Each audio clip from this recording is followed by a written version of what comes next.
असं काय नाही बघा, शेवटी महाराष्ट्र समृद्ध आहे. गरीब जिल्हा श्रीमंत जिल्हा असं काही नसतं. प्रत्येक जिल्ह्याची एक वेगळी खासियत आहे, एक वेगळी ओळख आहे. आणि महाराष्ट्र हा सगळे हे जिल्हे एकत्र आले म्हणून महाराष्ट्र झाला.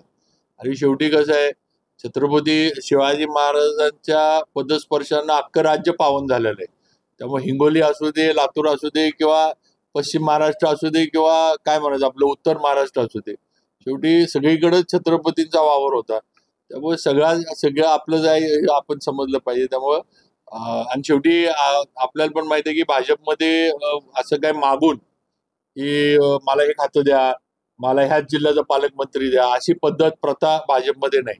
देवेंद्रजी फडणवीसांनी जो निर्णय घेतला खात्यांच्या बाबतीत, मंत्रिपदांच्या बाबतीत, तुमच्या पालकमंत्र्यांच्या बाबतीत, तो आम्हाला सगळ्यांना मान्य आहे. त्यात काय आम्ही त्याच्या पुढे कुणीच प्रश्नचिन्ह उभा केलं नाही किंवा विचारायचं काही नाही, कारण ही प्रथाच नाही भाजपमध्ये किंवा पद्धत नाही. जे आता सीओ साहेब इथं आहेत, तर आज आपल्या जिल्ह्यामध्ये, लातूर जिल्ह्यामध्ये बर्ड फ्लूचे तसे केसेस नाही आहेत.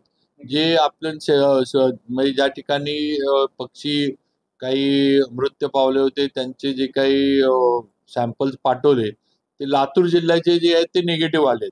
थोडंफार शेजारच्या जिल्ह्यांमध्ये काही पॉझिटिव्ह आलेत, असं आहे. आज पण आमची त्याच्यावर चर्चा झाली. तर सतर्क राहण्याचं आणि प्रिव्हेंटिव्ह ऍक्शन जी काही घेणं गरजेचं आहे ती घेण्याची सूचना दिलेल्या आहेत.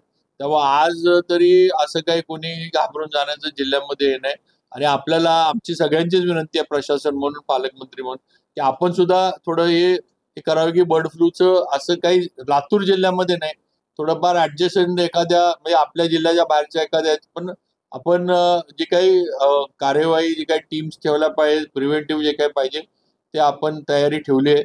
आणि त्याच्यावर आम्ही लक्ष ठेवून आहे. पण आपल्या जिल्ह्यात आज तरी बर्ड फ्लूच्या घटना किंवा काय म्हणायचं केसेस नाही.